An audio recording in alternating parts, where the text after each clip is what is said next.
KTN News, and tonight we're talking about movement in political parties. The fact that it is a time for candidates to shift allegiance, to cross over, to ditch their other parties. And tonight I'll show you a few of the statistics that we have about party hopping or movement in political parties. And first, before we do that, we need to tell you the state of political parties in the country. And as at today, there are about 75 fully registered political parties in the country. 10 of those political parties, their registration is in progress, while 22 have provisional certificates, which means they're not fully registered. Away from that, let's now establish the framework for your participation in the next election 2022. And for this, we look at Article 38 of the Constitution. What does it say? Every citizen is free to form or participate in forming a political party, to participate in the activities or recruitment of members for a political party, or to campaign for a political party or cause. That's an express entitlement of Article 38 of the Constitution. Further, every citizen has the right to free, fair and regular elections for any elective public body or office, or any office of any political party of which the citizen is a member. Also an express entitlement of the Constitution. Still, Article 38, every adult citizen has a right to, without unreasonable restrictions, to be registered as a voter and to vote by secret ballot in any election or referendum. And finally on that, every adult citizen of Kenya has a right to be a candidate for a public office or office within a political party and member of a political party without his or her consent. Expressed rights, again, guaranteed by the Constitution. So, having spoken about the rights, Article 38, and how it creates the framework for participation in an election, express provisions, we go now to the rights of those members of a political party. Now, the first right of a member of a political party is to participate in the activities of a political party and campaign for a political party or cause. And what else does it say? Contest for leadership position in a party, to run as a candidate in a party, nomination for candidates for general election, and of course it goes to the by-elections. It doesn't stop at the general election. Of course, if you're a member of a political party, there comes a time that you have to leave the political party, either by choice or what I'll be telling you next, cessation of party membership. How does it happen? Either you resign and you're expelled. We are going to look at a number of political parties, adherents, or politicians who are expelled by political parties, or through deeming, you just deem to have left that party, of course. And the final one is natural attrition. Someone dies or something happens and you got to leave that party. So one is eligible to stand as an independent candidate if, also an express provision, one is not a member of a registered political party, has not been a member of a political party at least 3 months immediately before the date of the election. So that means, give or take, August 9th. So by May 29th, you should have left if you want to be an independent candidate. Now, one is also eligible to stand as an independent candidate if you satisfy requirements for election as member of parliament, senate, or member of county assembly as prescribed by the Constitution, your eligibility to run as member of parliament. All right, so let's look at defections and transfer. The window is open. We see a lot of movements, left, right, and center. These candidates are going all over. So what happens? Let's take you back to a little history of what happened pre-2007 election. Who moved? Kalonzo Musyoka was a member of LDP, moved to LPK, then to ODM Kenya. Kalonzo Musyoka is now a member of IPA. You will see that later. Raila Odinga was from LDP to ODM party. They are not the only ones. Musalia Mudavadi from KANU to ODM. William Ruto, the current deputy president, obviously he was in KANU, he went to the ODM party. Pre-2013 election, who else moved? President Uhuru Kenyatta, who was from KANU, he was a KANU diehard. He moved to the National Alliance. William Ruto also left ODM and went to URP. You remember the National Alliance and URP later merged to form the government in 2013. Still in 2013, Musalia Mudavadi now moved again from ODM to UDF. You'll find out where he moved next. Peter Kenneth from PNU, Party of National Unity, and to the KNC. That's Peter Kenneth. They are moving, still there are people moving. in 2013, Kalonzo Musyoka jumped further from ODM Kenya to the Wiper Party. It's Kalonzo Musyoka, but we're not done with the movers and the shakers pre-election. What happened in 2017? Musalia Mudavadi moved again from UDF to ANC, then Amani National Congress, you remember all that. William Ruto now moved from URP to PDR. Now PDR has been named as UDA currently. Now, those are the movements pre-2017 election. Let's see if there are other movements pre-2017 election. Well, now, that's about it. We were picking top leaders who have made some movements within political parties. So, the parties over the years have expelled members who have been seen as renegade. Let's begin with 2017. ODM. They attempted to expel over support to the Jubilee government. The following Governor Zukur Yatani, then he's now the Treasury Cabinet Secretary, but he was in Marsabit. Salim Vuria of Kwale, Deputy Governor Joash Maangi in Kisii, Steve Kariuki of Mathare, Mpuri Aburi, now Iala legislator, and he was in Tigania. In 2017, still ODM attempted also to expel Gideon Mungaro, Kilifi. Now he's serving the government. Executive Mustafa Idi, Kilifi South. Cyprian Kubai of Igembe Central, James Rege, Karachuonyo, and Samuel Arama, Nakuru Town West. Still, those were attempts by the ODM party. Still in 2017, they attempted also to expel John Waluke of Sirisia, nominated MP Isaac Mwaura. Now, this is Jubilee expulsion, not ODM, but John Waluke, Sirisia, Isaac Mwaura, Kwale County Women Representative, the late Zainab Chizuga. They all attempted, Jubilee attempted to expel them from the party then. Let's see what next happened after that. In 2019, ODM attempted to expel Aisha Jumwa. Did it succeed? Aisha Jumwa, I think, is still an ODM member of parliament. He was represented by, among other people, former Senate Majority Leader Kipchumba Murkomen. In court, Jubilee also expelled nominated senators Isaac Mwaura, Mary Senator, Falhad Deko, Iman, Naomi Jilo, Wako, Victor Pringay, and of course, Millicent Omanga. Pringay is deceased, and you know, they only succeeded in expelling Isaac Mwaura then, who is out. And in 2019, ANC unsuccessfully attempted to expel nominated MP Geoffrey Osotsi. So basically, this is how we look tonight in terms of the expulsions of the party. But that's not all. There are people who have also left, politicians who have left the political parties. So who are these? Anne Waiguru. These are the most current movement. Anne Waiguru joined UDA from the Jubilee Party that sponsored her to be governor of Kirinyaga. Wilson Sossion defected from ODM that nominated him to UDA. He says that that's what he'll be using to run in the next general election. Malulu Injendi defected from UDA to ANC. Katoo Lemitito won member of parliament seat on a Jubilee ticket, but he's saying he's going to contest for governor on a UDA ticket. Most notable movements in the recent past. And Paris Tobiko ditched Jubilee for UDA. Ali Amin Dadi, Laikipia East Member of Parliament, said also to join UDA from Jubilee Party. And Wario Chalicha of Moyale Member of Parliament joined UDA from Jubilee. And Majimbo Kalasinga shifted from Ford Kenya to UDA. This is how we look tonight. And of course, we have to summarize our talk tonight by the reasons for defection. Now, they say there are chaotic nomination exercises within their political parties. That's one reason they cite for leaving. Shift of allegiance. They believed in Raila Odinga, now they believed in William Ruto. They believed in Uhuru Kenyatta, now they believe in William Ruto more. So they move because their allegiance is shifting.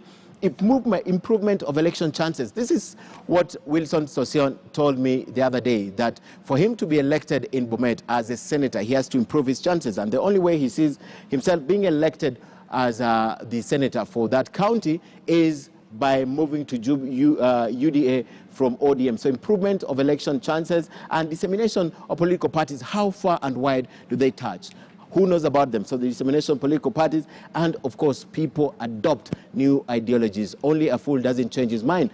Very interesting statistics. So away from that, what is your solution? You haven't moved parties. What happens to you? Well, you have until May to move political parties if you want to run as an independent candidate, or if you want to do nomination in the political parties until April of next year. So what happens?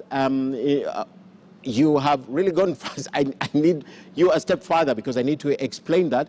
In 2013, about 350 independent candidates ran for office as an independent candidate, and in 2017 that number increased almost tenfold, and now there were 4,002 independent candidates running for different positions in office. I think about 3 candidates were independent candidates running for president, if I'm not wrong.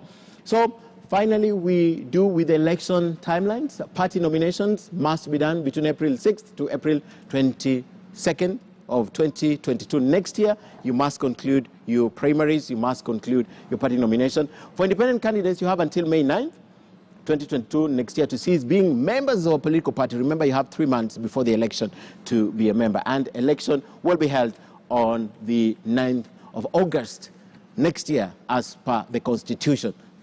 Very comprehensive indeed. Let me now take you to my colleague Akisa Wandera, who is on the other side now. Akisa?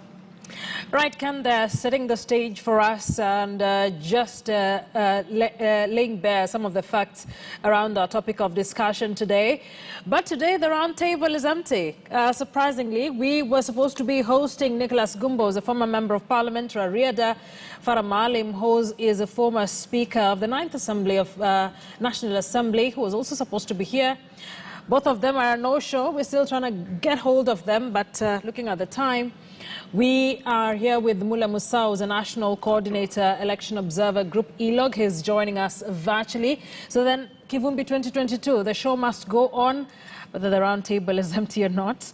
But of course, Mula Musau will be helping us dissect some of these issues on party hopping, the kind of hygiene we're witnessing in our politics currently, the state of our political parties. Are we headed to yet another messy and chaotic party primaries like what was witnessed in 2017? Mula Musau, thank you very much for joining us. Really good to have you here tonight. Your co-panelists are no show, so we're with you together with my colleague Ken Mijungu. And I started by mentioning something on political hygiene. This has been your pet peeve. On almost all shows you've talked about our politics and how we do our things. The political hygiene has been something you have been very keen about. And looking at the season of defections, seemingly the transfer window is open now for this political space and this political parties, other briefcase parties coming up. From where you sit, what really is the state of our political parties? Should we be worried that this is happening just 9 months to the polls? And of course, it's going to get worse. Well, thank you, Akisa, for the question, and thank you for having me today. It would have been interesting, of course, to hear the views from the other panelists, but let me make the best attempt from where I sit as somebody who's been watching our elections and our electoral processes for some time.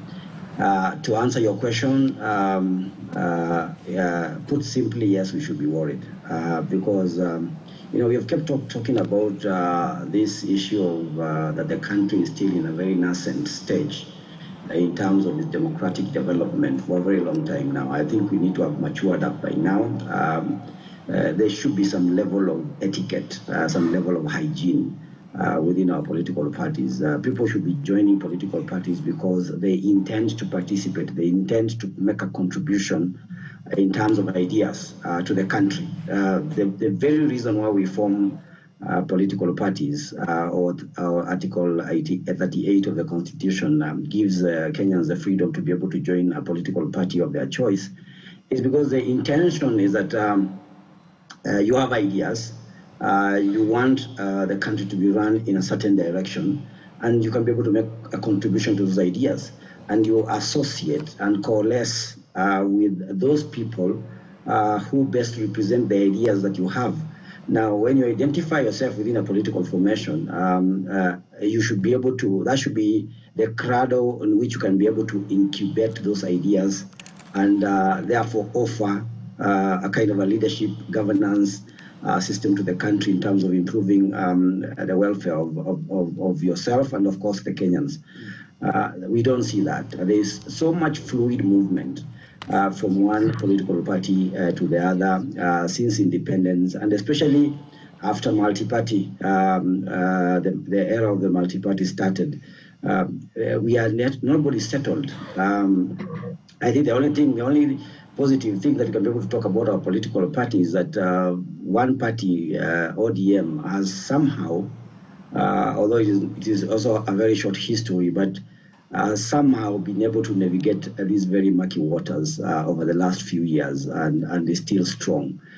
That should be the direction that all the political parties should be taking. If they are strong on their own, then they will also be strong in terms of their membership and in terms of consistency on the agenda that they are able to create over time.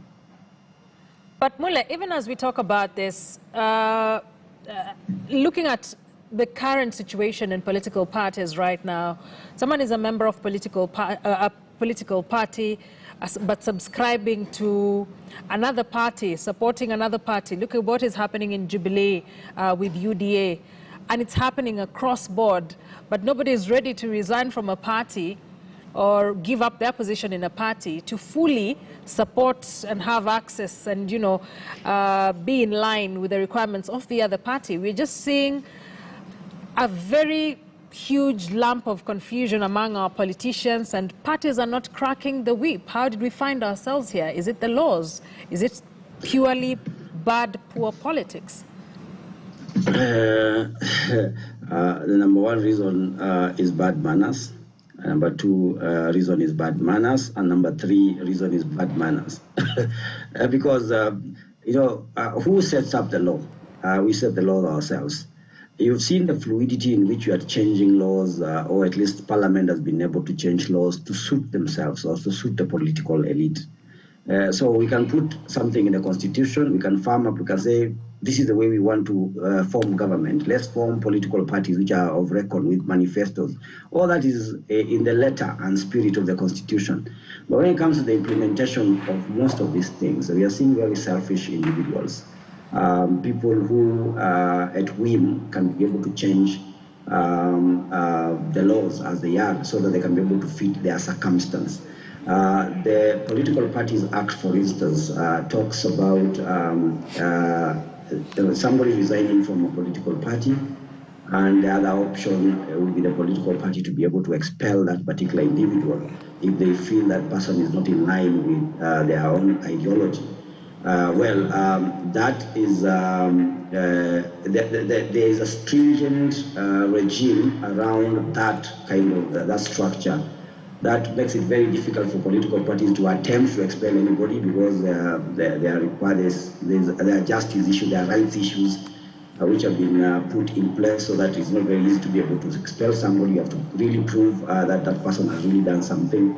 The person also can resign in writing, and there are those who have actually done very well in terms of resigning from the political parties, and they've been able to move. But we don't see some of those things being exercised, because everybody wants to be in two places at the same time. You want to be in the current, if you're in government, for instance, you want to stay in government for as long as you can, and then because of expediency, you want to move to the next party depending on the fortunes which have changed the political landscape. So it's basically opportunistic activities by our politicians that is informing whether somebody stays in one party or whether somebody joins a rival party. Very, very unfortunate indeed, Mule. But at this particular stage, when everyone is getting ready for the next election in 2022, that hygiene becomes even messy, it becomes even bad, it becomes worse, because no one is ready to push someone out. We know they are going to have nominations and all, and definitely there's even going to be a fallout then. But looking at the period, would you say the period that we are in justifies what's happening, that kind of messy relationship where they want to be like a hyena with both legs in different political parties for their comfort? For example, Wilson Sosio sat with me on my show on News Hour and told me that the reason why he's going to UDA is because it improves his chances of being elected the senator of Bomet. But otherwise, until his contract with ODM ends by April next year, he is still an ODM member. So that early show of intention, is it deliberate? Well, it is definitely deliberate. Remember our political landscape ever since the 2017 elections is that we've been on a permanent campaign mode. So the ground keeps changing, it keeps shifting. We are less than a year to the elections, and this is the season, as very many of you have already labeled, the season where now you have to go to the highest bidder. Okay. And you have to be opportunistic because that's how our politics has been. I mean, we know there are zones, political zones in this country where if you vie with one political party, your chances are more. There are other places that the same political parties have dim chances of doing very well. So these are that's the arithmetic that all politicians are doing at the moment. They are all asking themselves, where am I at home? You can see very many homecomings which are happening in terms of people changing tune so that they can with their political party or the outfit of record in their areas. So yes, it is a season. And I must say this again, it's a season for bad manners. It's going to happen every day. We're going to be seeing people shifting, not just from their political party, but also to back and forth. Because we don't have a very tight regime in terms of somebody can move from this party and then tomorrow they also can be able to come back. Okay. So, I think this is what is going to be happening between now until the party nominations next year. The only issue which will be affecting this, in my view, will be the calendar in terms of who comes in. Now we have the 8 months to the election. These are about fundraising, so people are still fundraising. When the public officials come into the fray in February next year, there will also be a lot of shifting again. Some of those guys in public office are heavyweights of record.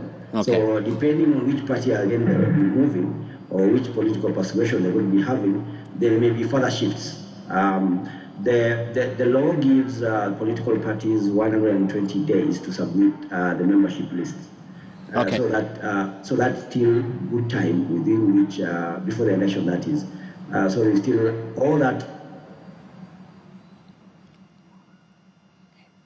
Right, we're having a challenge with the connection with Mule Musau of ELOG.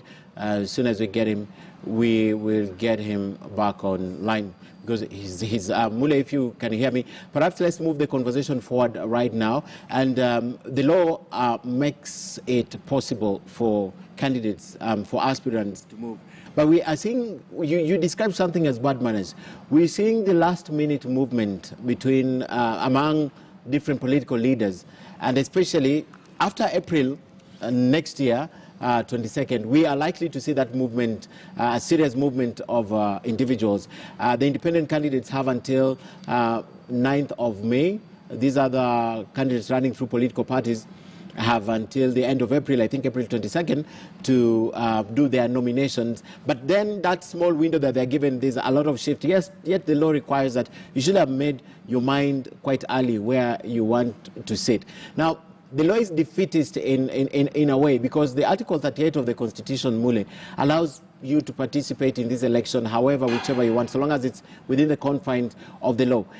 Do you fault the law for making this as a possibility, for giving that gray area also, because we have never seen it implemented? The movement to independent candidates will likely happen, and it's still going to happen. Do you see a gray area in law that perhaps would have sealed this?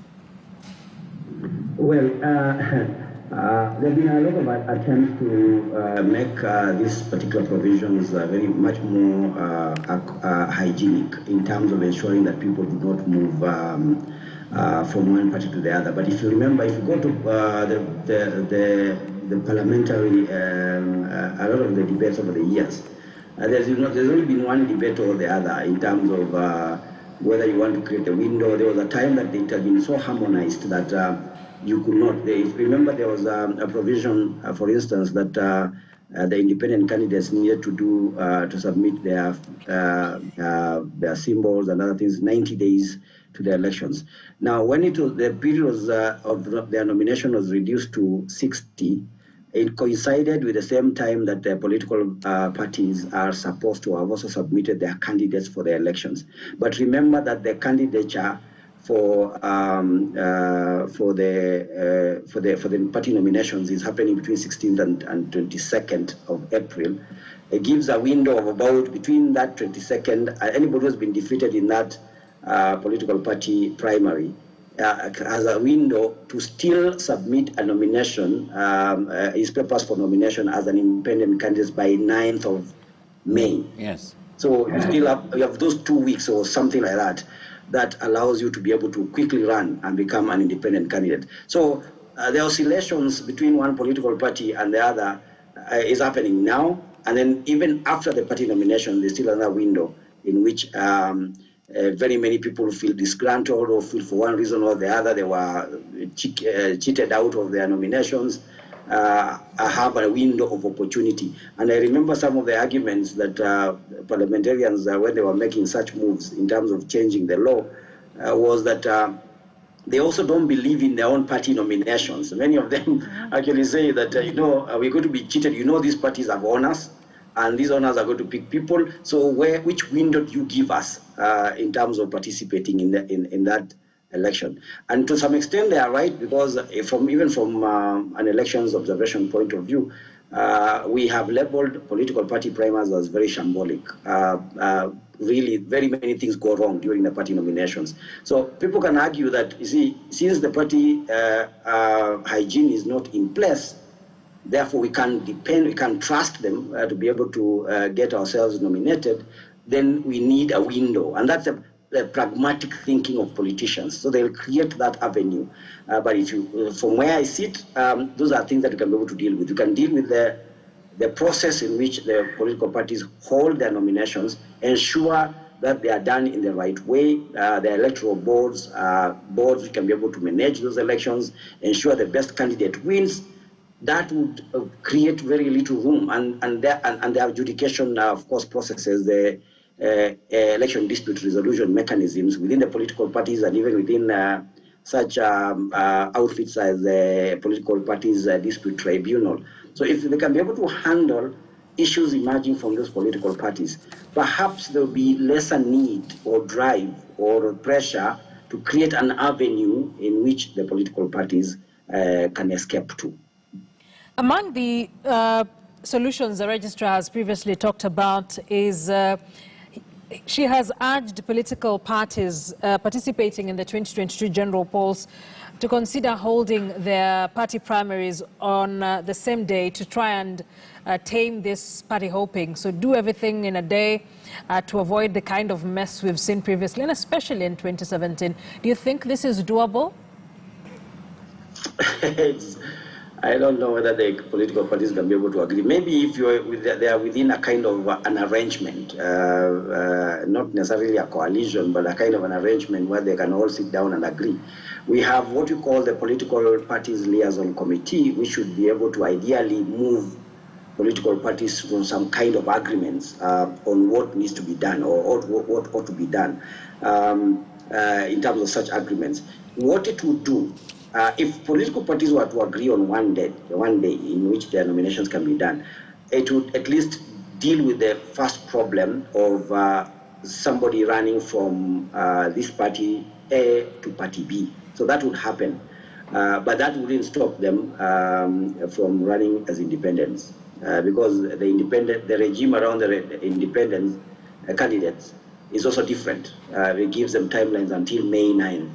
To be able to submit their nomination. So disgruntled or losers in the nomination process, even if it was held in a day, they will still run to become independent. But it will cure some issue, especially the question of supporters. And that's where one angle that nobody looks at.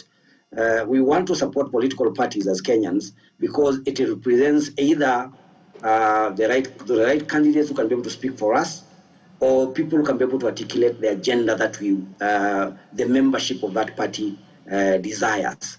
So when people shift their loyalties from one party to another party, then to the membership of that party, it could be very discomforting. And it disillusions the members. So that's an angle that nobody is looking at, while all these people are dancing left and right and going to looking for opportunities to effectively be able to be in the main ballot paper, that is the general elections. Mule, a lot of things you're saying are pointing to weaknesses and failures in this particular political parties, and even the solutions that you're giving in your submissions still also revolve around how political parties are being governed. Does this speak to a weakness on how we monitor our political parties and ensure we do the right thing? Is it that the ORPP has failed? What do you peg this on? How do we seal these loopholes? First, we must, the ethos around the formation of political parties must be settled. Why do we form political parties? I mean, that question needs to be answered from the onset, because therein lies the problem. If you're looking for just power for the sake of power, if you're organizing a political party so that we can be able to get ourselves into office and therefore into the high stakes of what power can be able to provide, then that is a very wrong premise. If we are mobilizing Kenyans under political formation for purposes of improving the welfare of the country, and not just the members but even the entire country, because everybody knows that political parties are formed as governments in waiting. So basically, Wiper can be one day, Wiper can become the ruling party. So can ANC.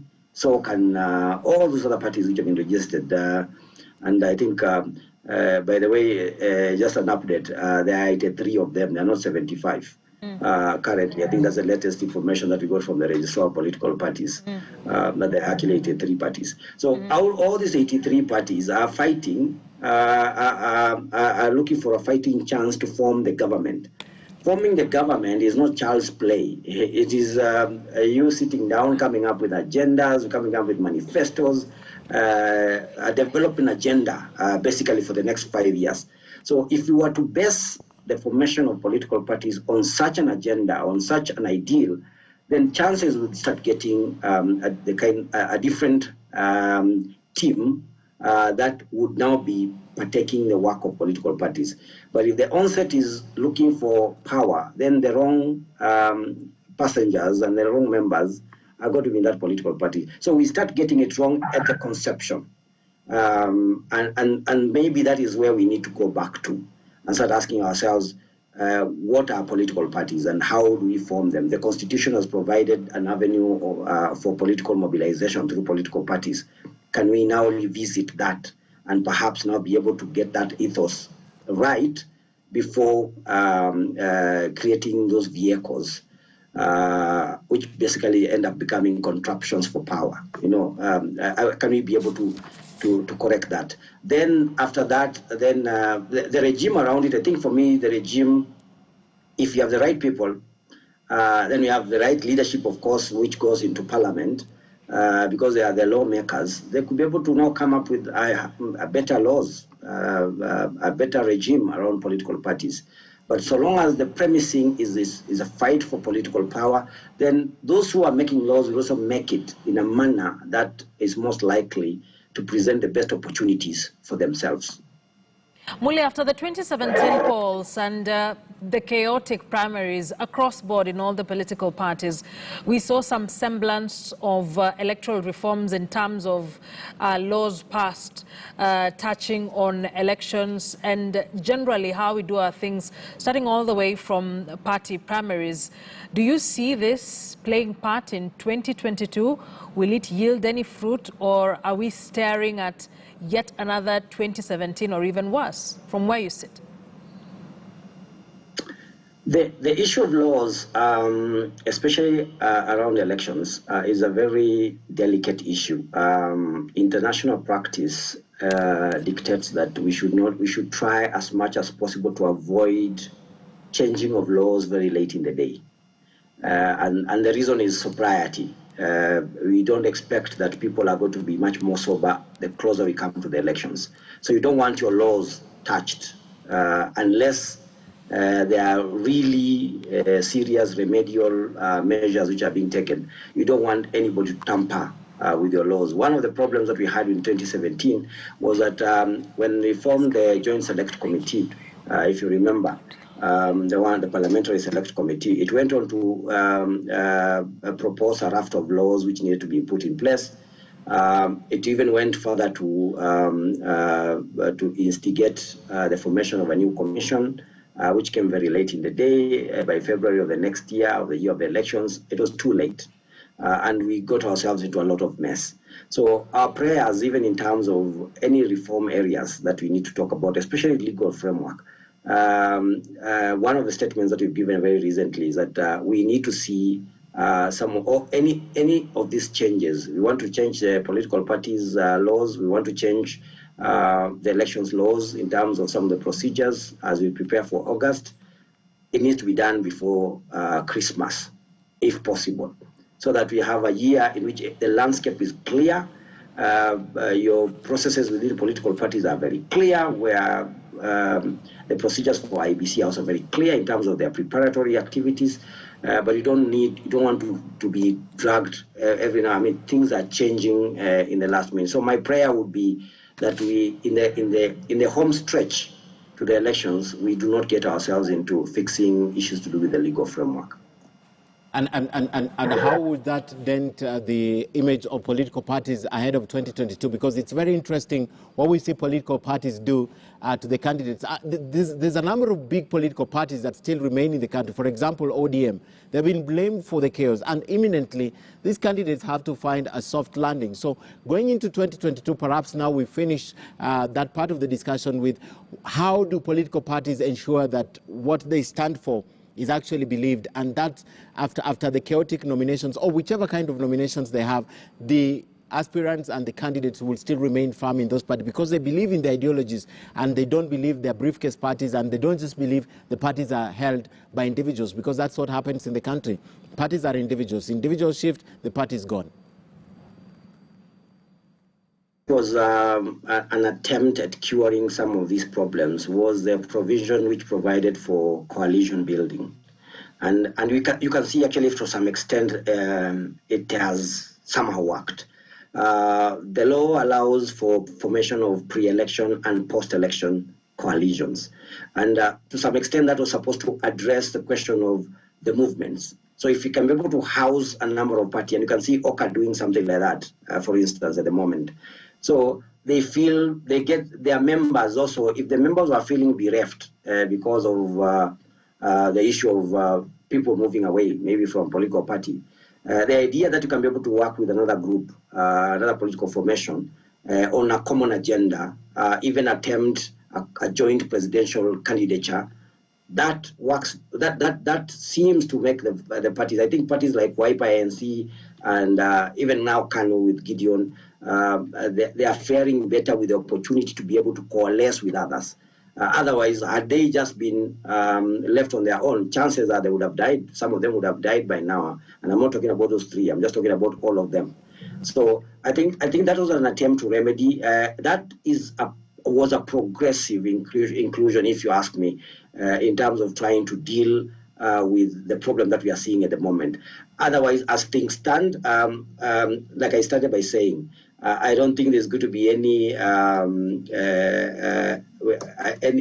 beautiful imaginations in terms of what the political landscape that we are having at the moment. People are going to be moving to the parties which best represent their best chances of success during the August elections. And we already entered the period that I'm describing as not a sober political period.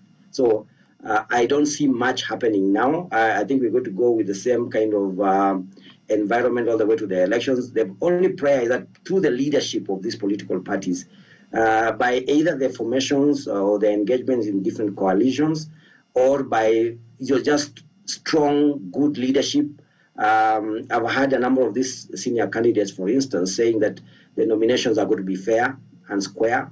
I hope that can happen, because that will go a long way in correcting some of the issues that we have seen in the past and create a kind of believability in terms of that political parties and its ability to be able to deliver on its agenda come the elections, and if they were to form the government. So at the moment, I think that's where we are left at.